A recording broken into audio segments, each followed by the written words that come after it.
Assalamualaikum warahmatullahi wabarakatuh. Innal hamdalillah nahmaduhu wa nasta'inuhu wa nastaghfiruh wa na'udzu billahi min shururi anfusina wa sayyiati a'malina. Man yahdihillahu fala mudilla lahu wa man yudlilhu fala hadiya lahu.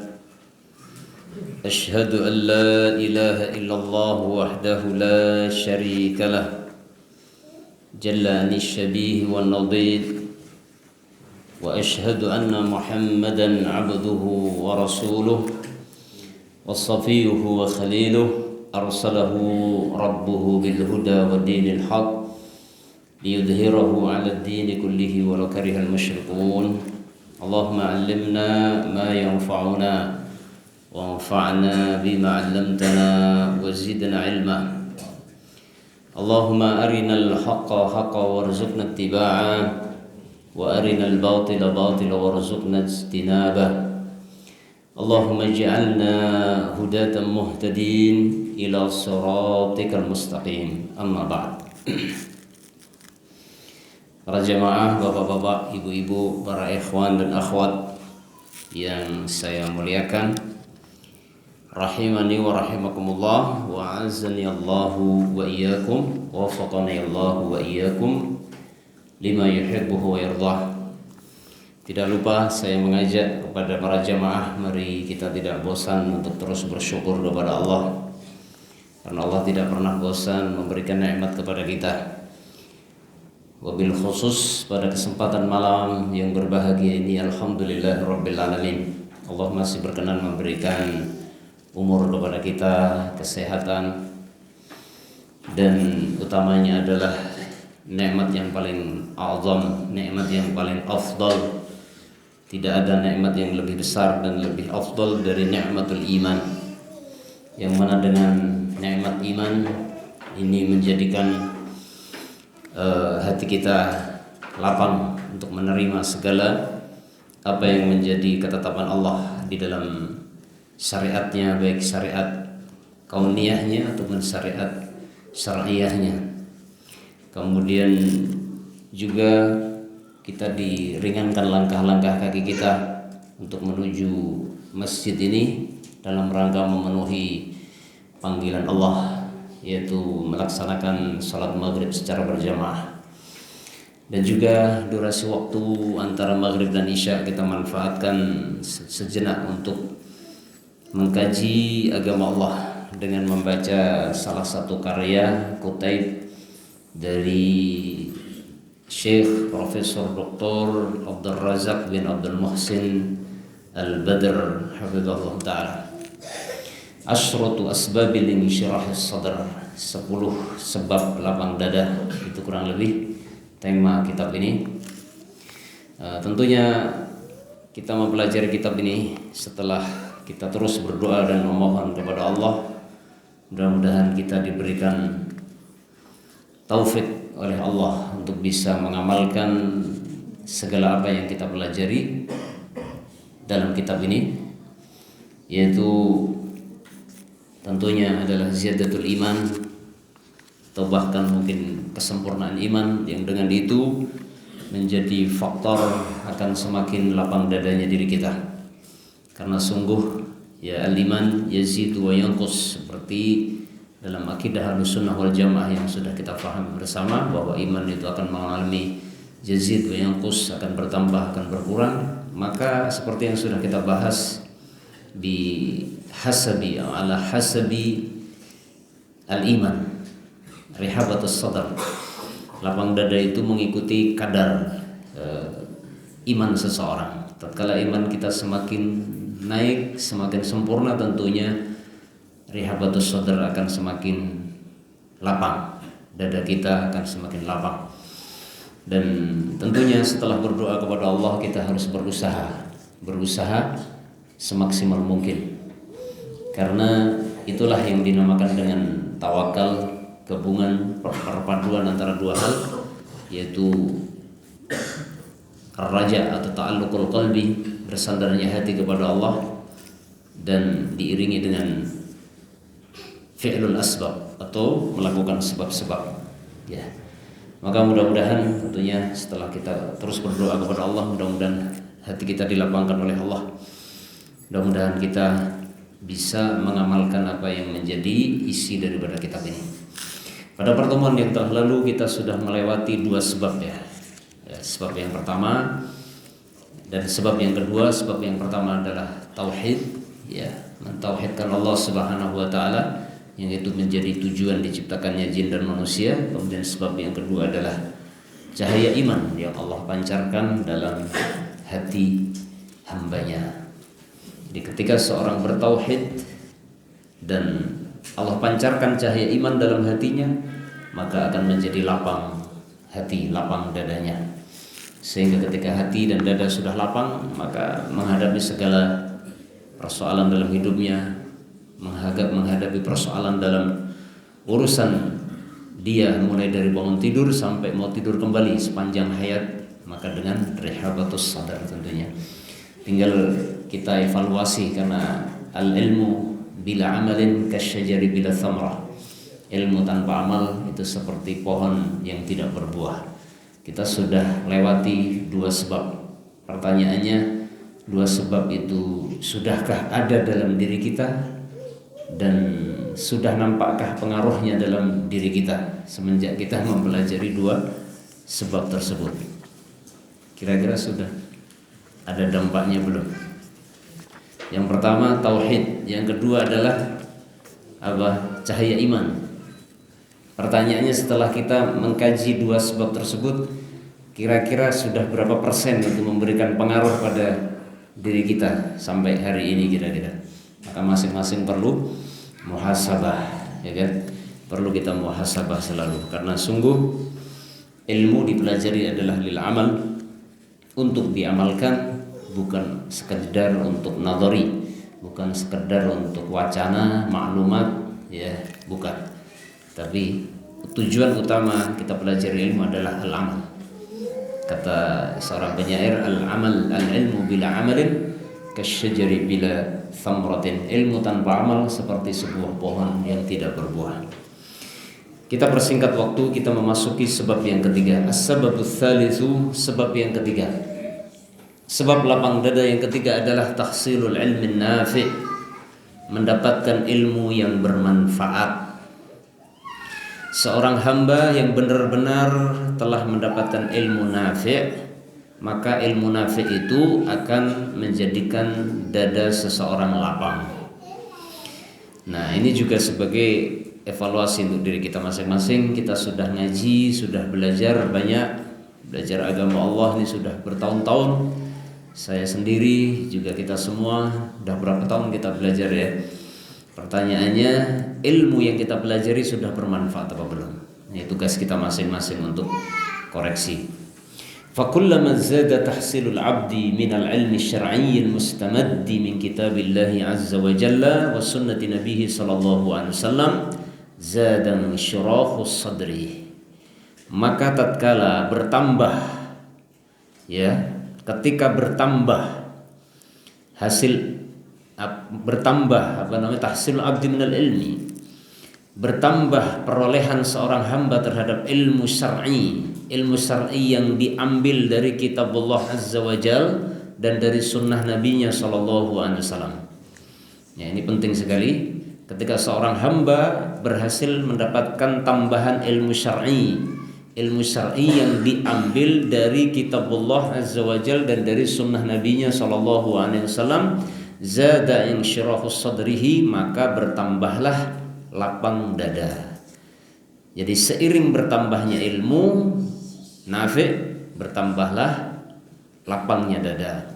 Wa zada salahu halihi, dan bertambahlah kebaikan keadaan dirinya. Ya. Di sini ada beberapa poin yang perlu kita garis bawahi atau garis atasi juga boleh. Karena ada sebagian ustadz kita nggak mau garis bawah, maunya garis atas. Saya punya seorang guru, nggak usah disebut ya, yang dulu waktu ngajar kita jangan garis bawah, garis atas. Nggak mau tasabuh katanya. Yang pertama adalah ilmu yang dimaksud di sini adalah ilmu syar'i yang diambil dari kitabullah dan sunnah nabinya. Jadi ilmu yang dimaksud adalah ilmu nafi' yang dimaksud ilmu yang diambil dari kitabullah dan sunnah nabinya sallallahu alaihi wasallam. Dan itulah hakikat ilmu seperti dikatakan para ulama, seperti kalau tidak salah di antaranya yang diungkapkan oleh Imam Az-Zahabi, al-ilmu qala Allah, qala Allah wa qala Rasuluh. Ilmu yang sebenarnya itu adalah apa yang Allah firmankan dan apa yang Rasulnya sabdakan. Jadi maksudnya ilmu din, ilmu syar'i itu adalah ilmu yang bersumber dari qala Allah wa qala Rasul. Ya. Sehingga kalau ada seseorang menisbatkan ilmu syar'i tapi bukan kepada qala Allah wa qala Rasul, atau ilmu yang dinisbatkan kepada syariat tapi tidak diambil dari qala Allah wa qala Rasul, maka kata para ulama itu bukan ilmu syar'i. Sehingga tentunya kalau ilmu yang didapatkan adalah bukan ilmu syar'i yang sebenarnya, itu tidak akan menjadikan lapang dada tentunya. Kenapa? Karena seseorang mengambil ilmu atau menisbatkan satu ilmu kepada syariat yang mana itu bukan diambil dari sumber yang benar, dari apa yang Allah firmankan dan nabinya sabdakan, maka hakikatnya itu bukan ilmu. Ya, fil haqiqati laisa ilman. Gitu. Ini poin penting, ya. Poin penting. Makanya kalau ada orang disibukkan mempelajari agama, tapi agamanya tidak diambil dari qala Allah wa qala Rasuluh, kata para ulama, itu tidak bisa disebut ilmu syar'i. Kalau tidak disebut ilmu syar'i, buahnya bagaimana? Hasil dari samrah dari orang yang mempelajari ilmu tersebut bagaimana? Seperti di sana ada ilmu-ilmu yang dikatakan sebagai ilmu syar'i tapi ternyata itu bukan ilmu syar'i. Ya. Seperti ilmu kalam dan lain sebagainya. Ya. Yang kita lihat orang semakin mendalami ilmu-ilmu yang dilarang sebenarnya oleh para ulama, para a'immah melarangnya, seperti ilmu kalam dan lain sebagainya atau yang semisal, itu ketika semakin bertambah ilmunya, dia semakin ragu terhadap agamanya. Kalau orang semakin ragu terhadap agamanya, berarti keyakinannya akan semakin hilang. Sehingga tentunya dampaknya bukan rihabatus sadr.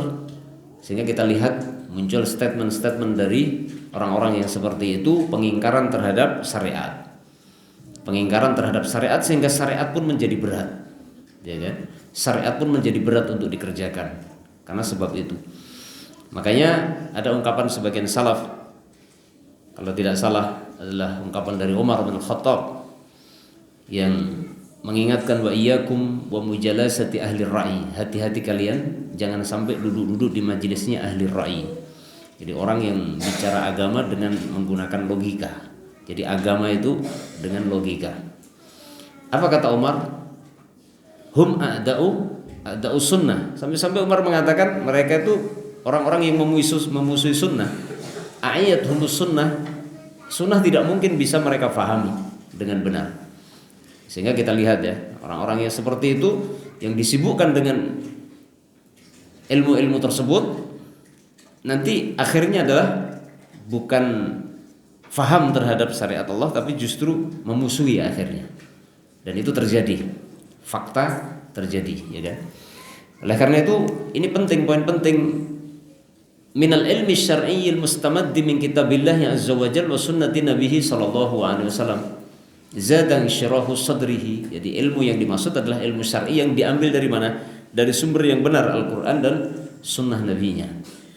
Wa zada salahu halihi, zada insyirahu sadrihi wa zada salahu halihi, maka bertambahlah lapang dadanya dan bertambah baik keadaannya.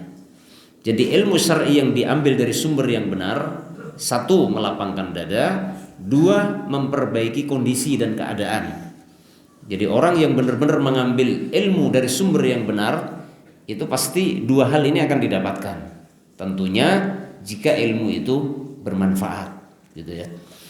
Karena mungkin ada sebagian orang mengambil ilmu syar'i dari sumbernya, tapi mungkin tidak bermanfaat, gitu ya. Kalau ilmu itu tidak bermanfaat, maka seperti yang diingatkan oleh para ulama, ilmu itu menjadi sumber malapetaka. Jadi ada 2 poin yang penting yang harus kita catat. Yang pertama adalah ilmu syar'i itu diambil dari sumber yang benar. Yang kedua, menjadi ilmu yang bermanfaat, gitu ya. Dan seseorang untuk bisa mendapatkan ilmu yang bermanfaat itu di antara syarat yang disebutkan para ulama adalah ikhlas, ya kan? Yata'addab bil ilm wal ulama wa talabatul ilm, beradab dengan ilmu, dengan para pembawa ilmu, dengan para ulama dan para penuntut ilmu, dan berbagai adab-adab yang lain yang menyebabkan keberkahan satu ilmu sehingga ilmu itu menjadi bermanfaat. Makanya kalau kita baca dalam kitab-kitab yang ditulis oleh para ulama tentang adab talibul ilm, itu penting sekali supaya kita mendapatkan ilmu yang nafi'. Di antaranya adalah nata'addab fi talabil ilm. Kita harus beradab di dalam menuntut ilmu.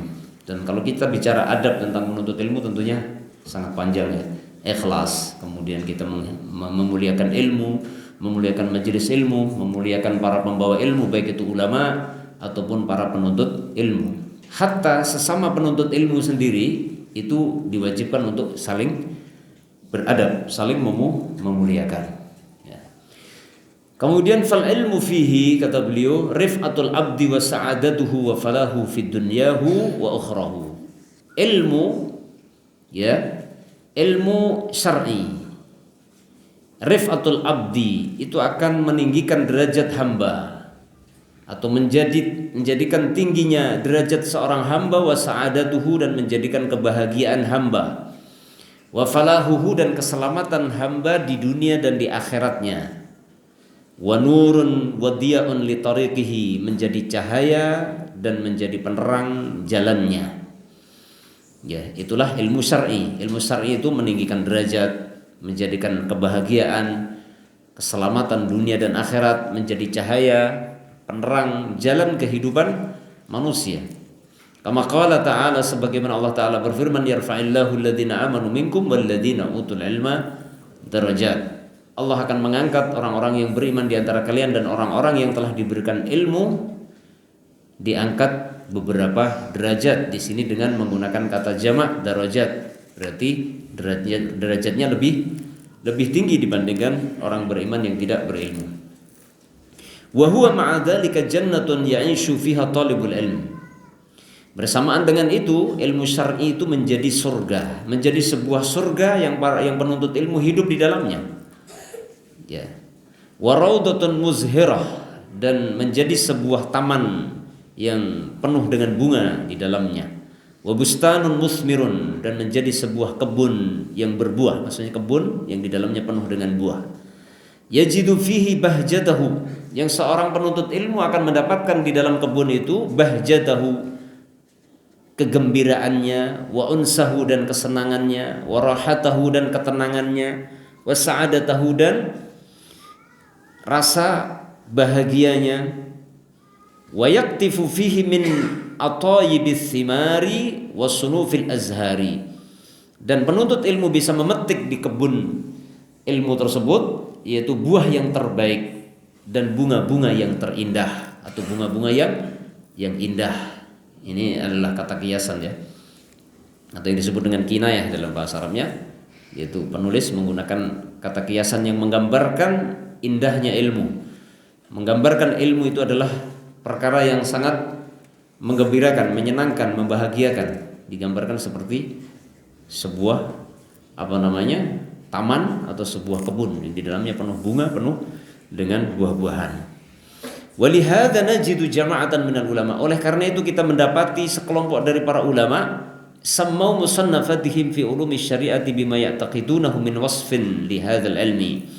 Oleh karena itu kita bisa mendapati banyak atau sekelompok dari kalangan para ulama menyebut atau menamai karya tulis mereka dalam ilmu syar'i, karya tulis mereka dalam ilmu syar'i dengan sifat yang mereka yakini, dengan sifat yang dimiliki ilmu tersebut yang mereka yakini. Artinya menamai kitab-kitab mereka dengan nama yang disesuaikan dengan sifat yang dimiliki oleh ilmu yang ditulis di dalam karya tulis mereka. Salah satu contoh seperti Raudatul Uqala, ya. Raudatul Uqala itu tamannya orang-orang yang cerdas, orang-orang yang berakal. Berarti yang di dalamnya cuma orang yang berakal, yang juhala nggak masuk. Ya. Wa bustanul arifin, kebunnya al-arifin, kebunnya orang-orang yang berilmu. Wa riyadus salihin, ya. Tamannya orang-orang saleh. Wa raudul basimi, dan taman yang tersenyum. Wa ghairuha minal asma'id dalati 'alal ma'ani, dan selainnya dan nama-nama yang lain di antara nama-nama yang menunjukkan berbagai makna, qamat fi qalbil 'alimi wa talibil ilmi tijahal ilmi, dan yang lain sebagainya di antara nama-nama kitab, ya, yang menunjukkan makna-makna yang makna-makna tersebut tegak kokoh di dalam hati seorang alim dan hati seorang penuntut ilmu sesuai dengan ilmu yang mereka bawa. Wa yakfi fi fadlil ilmi nafi annahu ya'khudhu bi sahibihi ila jannatin na'im, dan cukuplah tentang keutamaan ilmu yang bermanfaat bahwasanya ilmu yang bermanfaat itu ya'khudhu bi sahibihi, akan membawa pemiliknya ke surga yang penuh dengan kenikmatan, jannatin na'im. Kama qala Nabi sallallahu alaihi wasallam, man salaka tariqan yaltamisu fihi ilman sahalallahu lahu bihi tariqan ilal jannah.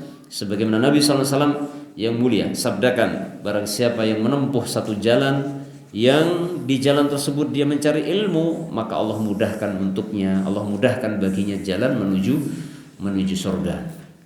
Jadi artinya kalaupun kita tidak mengetahui sisi fadilah-fadilah yang lain, gitu maksudnya, cukup dengan mengetahui satu fadilah ini saja sudah satu fadilah yang sangat menggiurkan orang yang beriman, gitu kan. Siapa orang yang beriman yang tidak ingin masuk surga? Siapa orang yang beriman yang tidak ingin dipermudah jalannya menuju surga? Tentunya setiap insan yang beriman menginginkan itu semua. Artinya bagi orang yang beriman cukup melihat satu fadilah ini saja sudah cukup menjadi sebuah motivasi, support, ya, terkuat yang mendorong dirinya untuk kemudian bersemangat di dalam menuntut ilmu, ya. Itu kurang lebih itu yang keberapa? Sebab yang ketiga, yaitu mendapatkan ilmu yang nafi', ya. Jadi di sini ayuhal ikhwah, tentunya kalau belajar kita sudah belajar, mungkin sudah sering, gitu ya. Bahkan majelis ilmu sudah begitu banyak sekali kita dapatkan. Ilmu di zaman ini mudah kita peroleh dengan melalui berbagai sarana, baik dengan datang langsung ke majelis ilmu atau kita melalui berbagai media sosial dan lain sebagainya, mudah kita mendapatkan ilmu. Akan tetapi yang perlu jadi bahan renungan bagi kita adalah, sudahkah ilmu kita bermanfaat? Di antara ciri ilmu bermanfaat adalah tentunya ilmu tersebut menyebabkan lapangnya dada kita. Semakin bertambah ilmu kita, semakin lapang. Nah, sekarang kita lihat diri kita masing-masing aja. Saya ini ilmunya bertambah terus kayaknya perasaan, tapi dadanya makin sempit apa makin lapang? Nah, kalau semakin banyak belajar agama tapi kok semakin sempit, aduh, berarti ilmunya belum bermanfaat. Dan itu adalah satu hal yang cukup menjadi renungan bagi kita semua untuk kemudian kita perbaiki diri kita. Pasti ada yang keliru kalau kita ilmunya bertambah tapi tidak memberikan asar dampak kebaikan pada diri kita, maka berarti ada yang salah dalam diri kita. Nah, mungkin keikhlasan kita, atau mungkin adab kita yang kurang, atau banyak hal-hal yang lain yang mungkin, atau mungkin ada dosa yang banyak kita lakukan, baik dosa besar atau dosa kecil, gitu ya, sehingga ilmu itu banyak kita pelajari tapi nggak masuk ke dalam hati, gitu ya. Mungkin karena tertutup dosa. Banyak hal yang menjadi penghalang ilmu nafi', sehingga kita di samping semangat untuk mempelajari ilmu, maka kita juga semangat di dalam memuhasabah diri kita masing-masing, sudahkah ilmu kita itu bermanfaat. Nasallallahu alaihi wasallam. Kemudian as-sababur rabi', sebab yang keempat sekarang. Sebab yang keempat atau faktor yang keempat, al-inabatu ilallah wa husnul iqbali alaihi, kembali kepada Allah dan bagus ketundukannya kepada Allah Subhanahu wa taala atau ketaatannya kepada Allah. Dua hal ini berkaitan antara inabah dengan al-iqbal alaih. Inabah itu kalau kita buka penjelasan para ulama dalam kitab-kitab mereka, ya mungkin yang pernah belajar syarah tauhid, tabut tauhid, kemudian usul salasah dan sebagainya mungkin pernah dapatkan inabah itu kebanyakan para ulama mendefinisikan at-taubah. Inabah artinya taubat. Ada lagi yang mengatakan at-taubatul khasah. Ada yang mengatakan inabah itu taubat, ya, bertobat dari segala dosa. Ada yang mengatakan inabah itu at-taubatul khasah, tobat yang khusus. At-taubatu wa ziyadah, ada tobat plus gitu ya. Kalau tobat gitu kan orang meninggalkan dosa, menyesal, bertekad tidak mengulangi. Tapi ada yang mengatakan ada plusnya. Plusnya apa?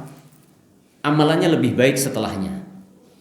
Artinya amalan-amalan yang sebelum bertobat itu belum dikerjakan, setelah bertobat dikerjakan. Jadi setelah bertobat bertambah baik ketaatannya kepada Allah.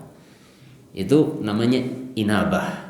Ada lagi yang mendefinisikan inabah artinya ruju'un minal ma'siyati ila ta'ah. Ya, kembali kepada Allah dengan meninggalkan segala kemaksiatan dan diganti dengan ketaatan. Itu inabah.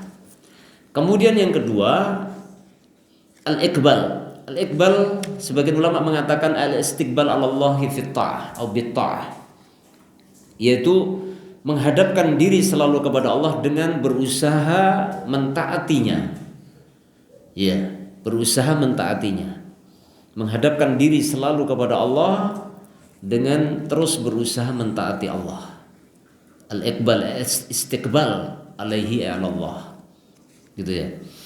Dua hal ini berkaitan kalau kita baca dalam bukunya para ulama, yaitu antara inabah dengan al-iqbal Allah itu syai'aini mutalazzimain. Dua hal yang saling berkaitan. Karena al-iqbal Allah itu sebagai bukti kejujuran al-inabah gitu kan. Kalau orang itu taubatnya kepada Allah jujur, maka dia pasti akan selalu berusaha menghadapkan diri sebenar-benarnya kepada Allah dengan terus berusaha mentaatinya. Dua hal yang selalu berkaitan. Ya. Al-inabah, kejujuran inabah seseorang kepada Allah akan membuahkan husnul iqbal alaih. Saya bingung terjemahkannya. Terjemahkan apa? Ya, kembali kepada Allah dan bagus di dalam menghadapkan dirinya kepada Allah. Gitu kurang lebih terjemahannya. Saya nggak ketemu terjemahan yang pas. Ya pokoknya begitu karena terjemahannya itu dijelaskan dengan definisi ya. Ya mudah-mudahan bisa dipahami. Nah, kemudian beliau katakan famin asbabin syirahis sadri, di antara faktor lapang dada itu adalah kembali kepada Allah dan bagus di dalam menghadapkan diri kepadanya. Ya, kata-kata bagus menghadapkan diri kepadanya berarti dari semua sisinya kan gitu ya. Bagus dari semua sisinya dalam pelaksanaannya, dalam niatnya, dalam tata caranya, di dalam usaha menjaganya, dalam istiqomahnya. Ya. Al-istiqbal 'ala Allah bi ta'atihi wa taladdudu bi ibadatihi wa ta'atihi, dan bernikmat-nikmat di dalam beribadah kepada Allah dan di dalam mentaatinya. Ini berat ini. Ya. Jadi inabah dan husnul iqbal 'ala Allah ini bukan pekerjaan yang mudah. Ketika seseorang bertobat kepada Allah dengan benar, maka akan membuahkan husnul iqbal. Dia pasti akan bagus di dalam usaha menghadapkan diri kepada Allah dengan mengerjakan ketaatan kepadanya. Itu buahnya. Dan mungkin teman-teman para ikhwah mungkin ada yang kenal orang-orang yang punya masa lalu yang tidak baik, kemudian bertobat kepada Allah setelah itu menjadi baik. Ini kadang-kadang kita temukan ya orang-orang seperti itu ya. Mantan preman, pemabok, ya kan? Ya bahkan penjahat kelas kakap gitu ya. Kemudian benar-benar bertobat dan bahkan kita dapatkan akhir hayatnya wafat dalam kondisi baik. Ya kan? Kadang-kadang kita temukan begitu ya, orang seperti itu. Mungkin ada yang kenal. Ya. Saya punya tetangga seperti itu, bahkan ketika kita tengok sebelum wafat ketika di rumah sakit, kata-kata yang diucapkan, saya pengen gimana caranya saya meninggal dalam kondisi sujud. yaitu terbaring di rumah sakit terus udah nggak bisa bergerak badannya. Ya. Terus yang bisa disampaikan jenengan sholat di sini, ya. Tapi saya nggak bisa sujud, ya. Sujudnya sambil berbaring. Niatkan sujud, karena jenengan tidak bisa sujud fisiknya, tapi hati jenengan bisa sujud. Dan alhamdulillah meninggal di rumah sakit di tempat tidur, walaupun tidak sujud badannya, tapi dia ucapan terakhir adalah menginginkan seperti itu. Ya, ini mungkin barangkali ya, wala uzaki 'alallahi ahada. Barangkali itu salah satu contoh ya.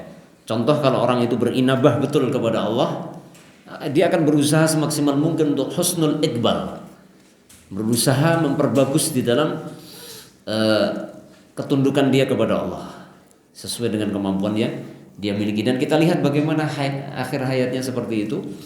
Subhanallah. Jadi kadang-kadang kan kita iri dengan orang-orang seperti itu ya, iri dengan orang yang seperti itu. Jadi di masa hidupnya kayaknya penuh dengan dosa, tapi kok di akhir hayatnya dia meninggal dalam kondisi baik. Dan itu kan tidak mudah. Akhir hayat yang baik itu tidak mudah, padahal itu menjadi penentu nasib kita nanti. Seperti yang sudah kita sampaikan pertemuan yang telah lalu, innamal a'malu, dalam hadis innamal a'malu bil khawatim. Amalan itu yang menentukan adalah akhirnya. Fa inna ta'ata wal ibadata rahatul qulub, karena sesungguhnya ketaatan dan ibadah itu adalah rahatul qulub, kegembiraan hati sebenarnya. Sehingga kalau kita beribadah tapi belum ada rasa gembira dengan ibadah tersebut, ini dipertanyakan diri kita. Wa unsun nufus, dan merupakan kesenangan jiwa. Wa qurratul uyun, dan penyejuk pandangan mata. Wa sa'adatus sudur, dan kebahagiaan hati. Jadi beliau ingin menjelaskan bahwa ketaatan dan ibadah itu sebenarnya adalah rahatul qulub, ya, kegembiraan hati ya. Sehingga semestinya kalau kita sedang beribadah itu harusnya gembira ya, bahagia. Qala al-'allamatu Ibnu Qayyim rahimahullah, al-inabatu ila Allah azza wa jalla wa mahabbatuhu bi kullil qalbi. Al-Imam Ibnu Qayyim al-Jauziyah rahimahullah berkata, al-inabah kepada Allah, berinabah kepada Allah, wa mahabbatuhu bi kullil qalbi, dan mencintai Allah dengan segenap hati, wal iqbalu alaihi, dan menghadapkan diri kepadanya, wa tana'umu bi ibadatihi, dan merasa nikmat di dalam beribadah kepadanya. Fala syai'a asraha, maka tidak ada sesuatu yang bisa lebih menjadikan lapang li sadril abdi min dzalik, bisa lebih melapangkan dada hati seorang hamba selain dari itu. Ya, artinya inabah kepada Allah, mencintai Allah dengan segenap hati, iqbal kepadanya, bernikmat-nikmat di dalam beribadah, itu adalah merupakan sebab terbesar yang bisa menjadikan lapangnya dada seorang hamba. Tidak ada yang bisa melebihi itu dari berbagai kenikmatan yang lain tentunya. Karena kenikmatan-kenikmatan yang lain itu kan bersifat sementara.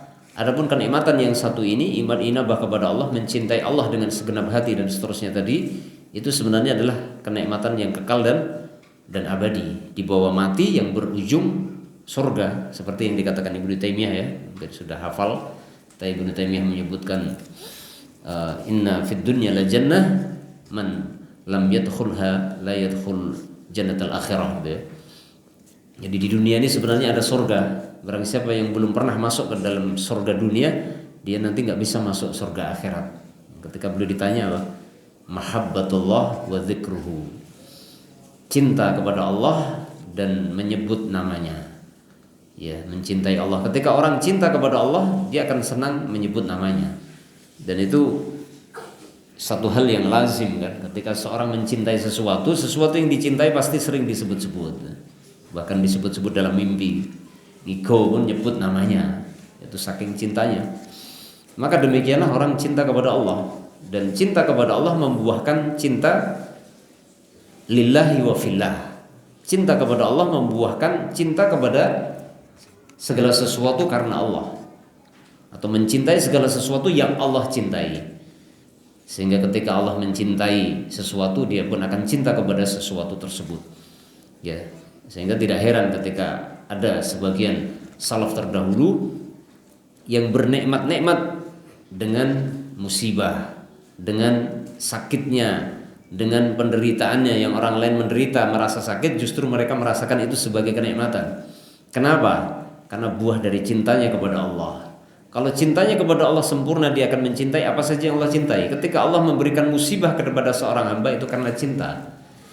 Maka seperti itulah para salaf merasakan, sehingga sesuatu yang menyakitkan itu mereka bisa rasakan menjadi sesuatu yang menyenangkan.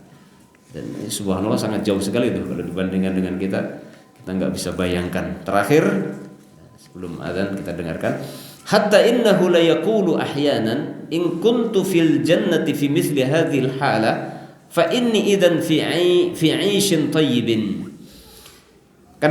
Sehingga kadang-kadang beliau juga mengatakan, maksudnya Imam Ibnu Qayyim, maksudnya di kesempatan yang lain, maksudnya beliau mengatakan in kuntu fil jannati fi mithli hadhil hala, jika saya di surga itu berada pada semisal kondisi yang seperti ini, fa inni idzan fi 'aishin thayyibin, maka sungguh saya pada saat itu berada dalam kehidupan yang sangat baik.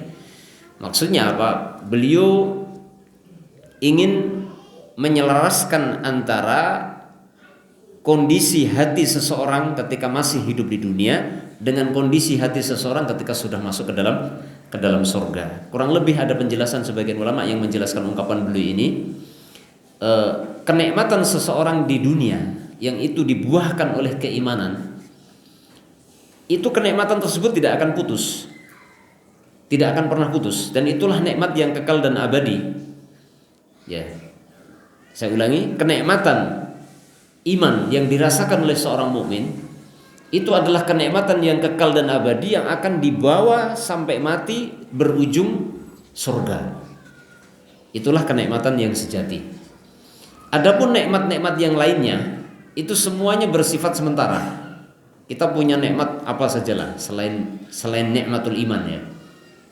Dan ini tentunya Allahu a'lam apakah kita sudah merasakan atau belum. Masing-masing bisa koreksi hatinya.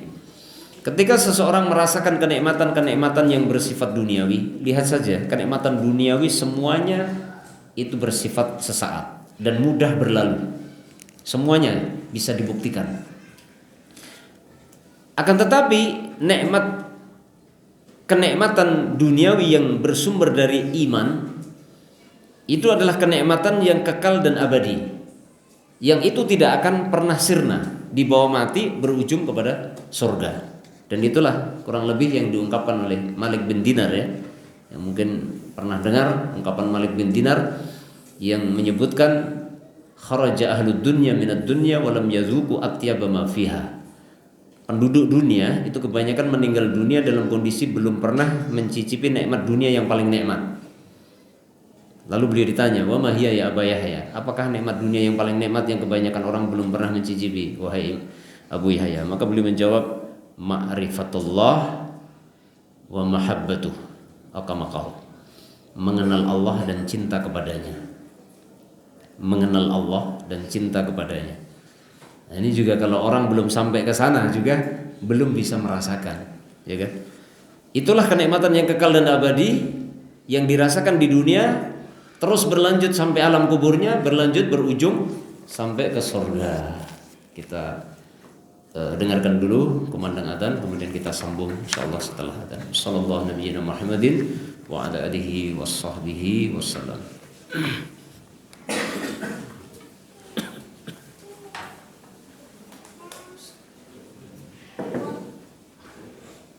Allahu akbar, Allahu akbar. Allah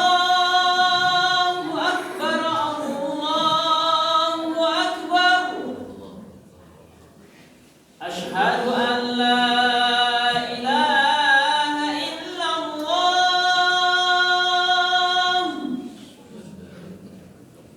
Ashhadu an la ilaha illallah.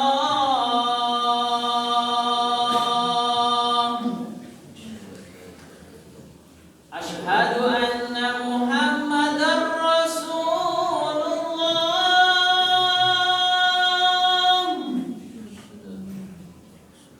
Ashhadu anna Muhammadar Rasulullah.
Alhamdulillah, wassalatu wassalamu ala rasulillah wa ala alihi wa sahbihi wa mawalah, amma ba'd.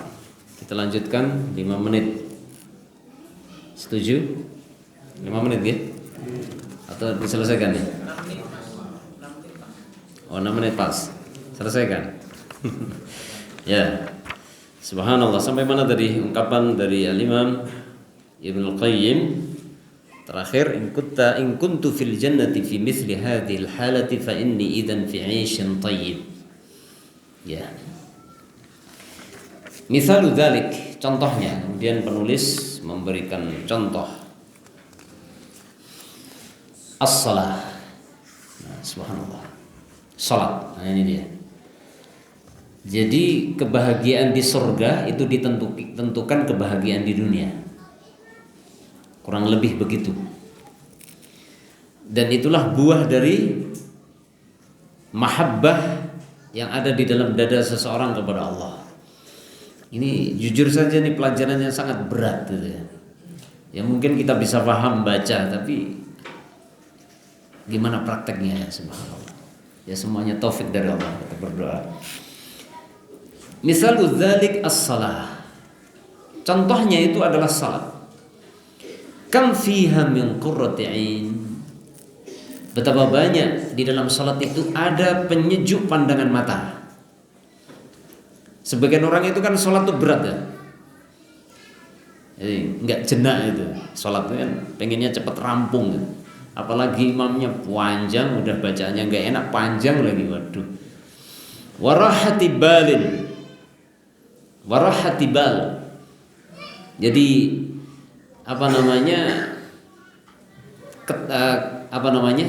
istirahatnya hati, rahati bal al-qalb. Jadi salat itu di dalamnya terdapat banyak penyejuk pandangan mata dan mengistirahatkan hati. Hati kita benar-benar istirahat ketika salat itu. Namanya orang istirahat kan, gimana sih orang istirahat? Raha. Wasukunin li qalbil mu'min, dan ketenangan bagi hati seorang mukmin.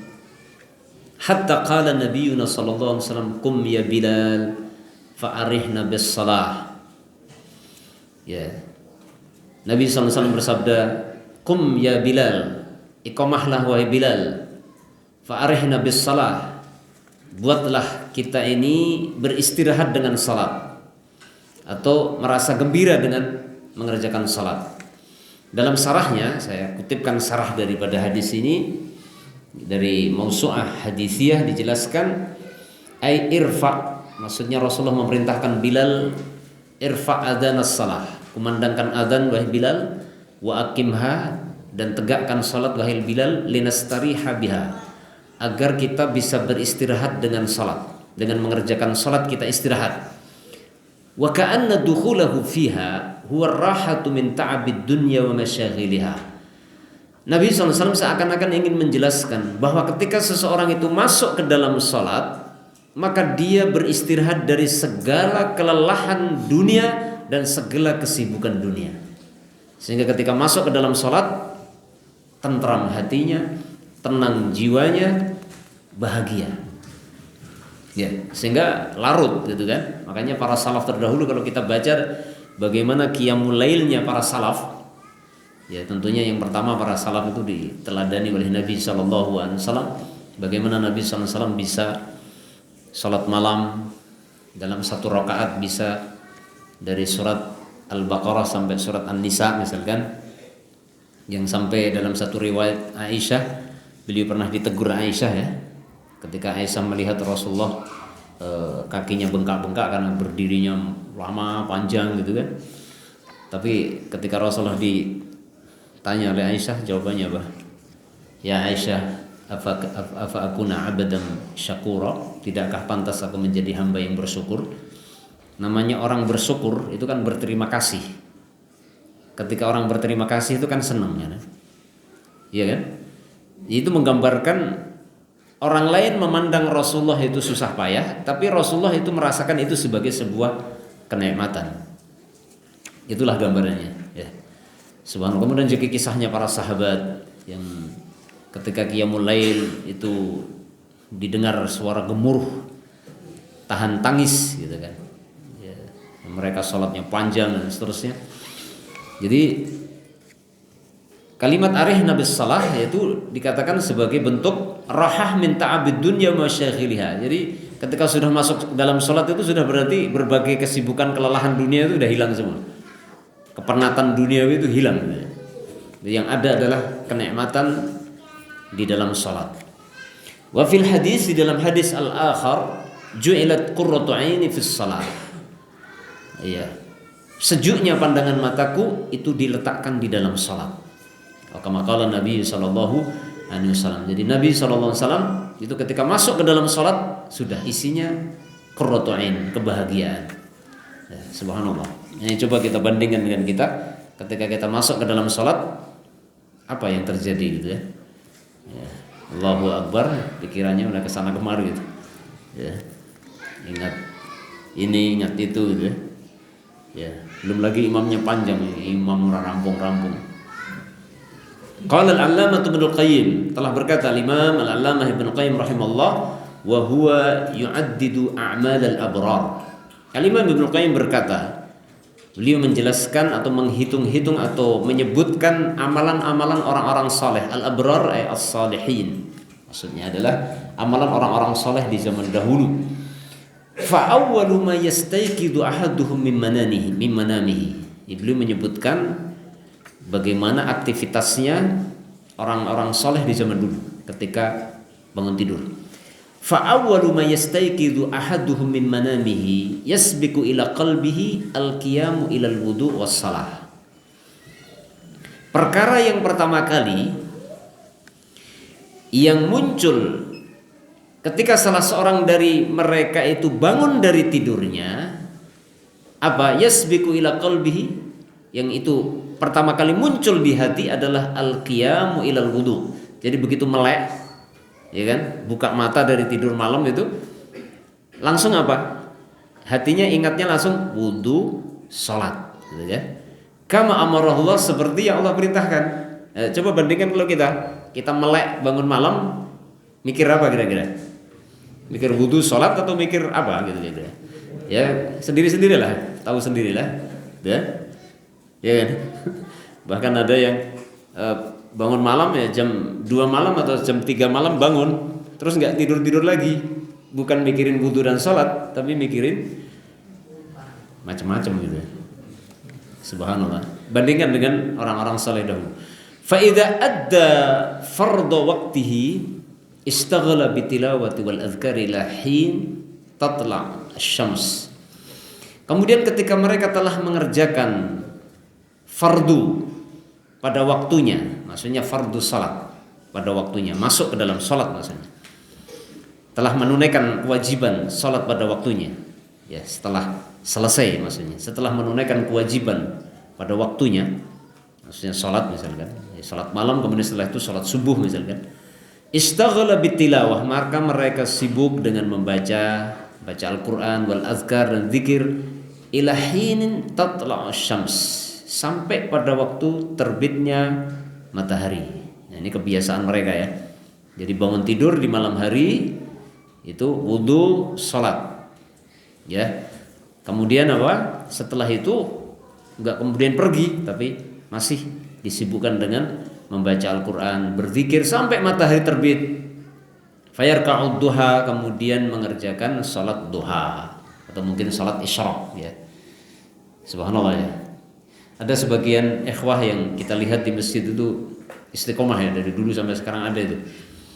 Ya, jadi kalau habis subuh itu nggak pernah pulang. Nanti pulangnya kalau sudah jam 6 itu biasanya. Ada yang istiqomah begitu, masya Allah. Ya. Summa dhahaba. Tapi ada sebagian assalamualaikum warahmatullah, assalamualaikum warahmatullah, berabat 12 tekan gone. Ya. Masya Allah ya. Ya kita tidak usah mengkoreksi orang lain, maksudnya diri kita gitu, seperti itu ya.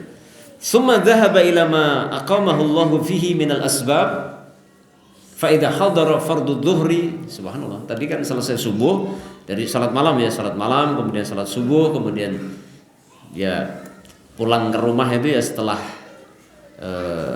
matahari terbit ya, setelah salat duha atau mungkin salat isyraq. Kemudian setelah itu apa? Baru summa dhahaba ila ma aqamahu Allah fihi minal asbab. Kemudian setelah itu baru pergi ya melakukan atau mengambil sebab-sebab yang Allah tetapkan. Maksudnya talabul ma'isyah maksudnya. Maksudnya mencari rizki. Ya, setelah selesai salat isyraq, salat duha, baru pergi kerja. Bagaimana ketika sudah kerja? Fa idza hadara fardhu dhuhri, maka kemudian ketika datang waktu fardunya zuhur, kewajiban masuk salat zuhur, badara ila tatahhuri, maka bersegera untuk bersuci, wasa'yi ila saffil awal, dan menuju shaf yang pertama minal masjidi, di dalam masjid. Jadi setelah tadi salat duha, kemudian pergi kerja mencari nafkah, ketika azan zuhur udah cepat-cepat berhenti kerjanya, berhenti dulu taharah, kemudian bergegas menuju shaf yang pertama. Fa'adda faridatahu kama umir, kemudian dia tunaikan kewajiban dia seperti yang diperintahkan. Mukammilan laha bi syara'itiha wa arkaniha wa sunaniha wa haqaiqihal batinah, dengan menyempurnakan fardu tersebut sesuai dengan syarat-syaratnya, rukun-rukunnya, sunnah-sunnahnya, kemudian haqaiqihal batinah, kemudian hak-haknya yang batin.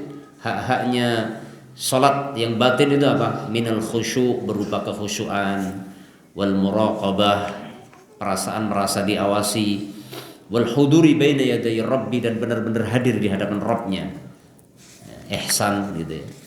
Jadi salat itu bukan hanya gerakan-gerakan saja, tapi di sana ada hak batin, khusyuk, muraqabah, kemudian merasa dirinya benar-benar berada di hadapan Allah.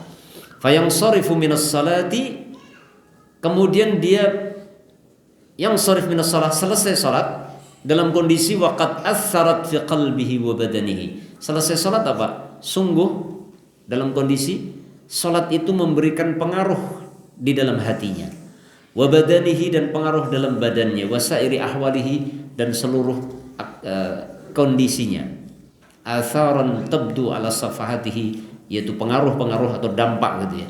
Jadi salat yang telah dikerjakan memberikan dampak pada hati, fisik, dan seluruh kondisi dia, keadaan dia, yaitu dampak-dampak yang kelihatan jelas, tabdu ala safahati, kelihatan jelas pada gerak-geriknya.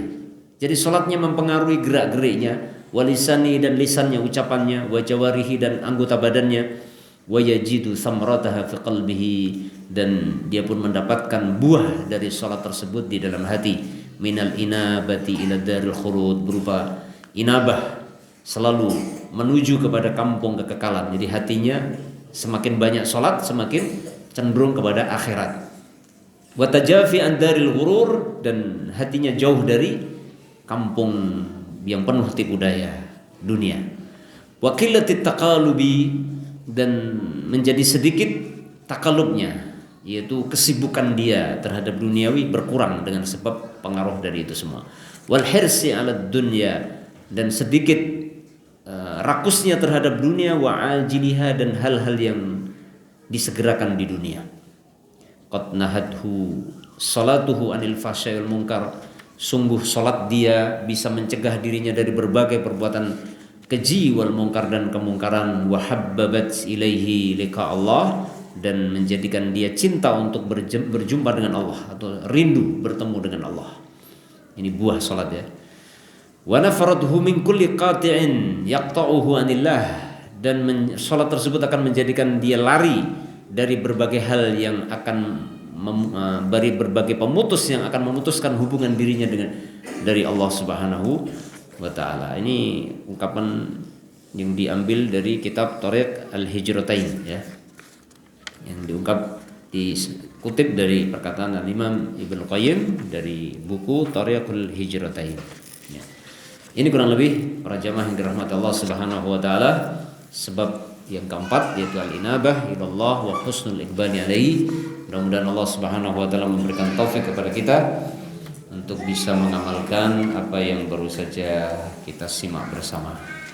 Amin ya rabbal alamin. Ada kurang lebihnya saya mohon maaf yang sebesar-besarnya. Ada benarnya datangnya dari Allah, ada kesalahan dari kebodohan saya, semoga Allah mengampuni dosa dan kesalahan saya. Subhanakallahumma wa bihamdika asyhadu an la ilaha illa anta astaghfiruka wa atubu ilaik. Assalamualaikum warahmatullahi wabarakatuh.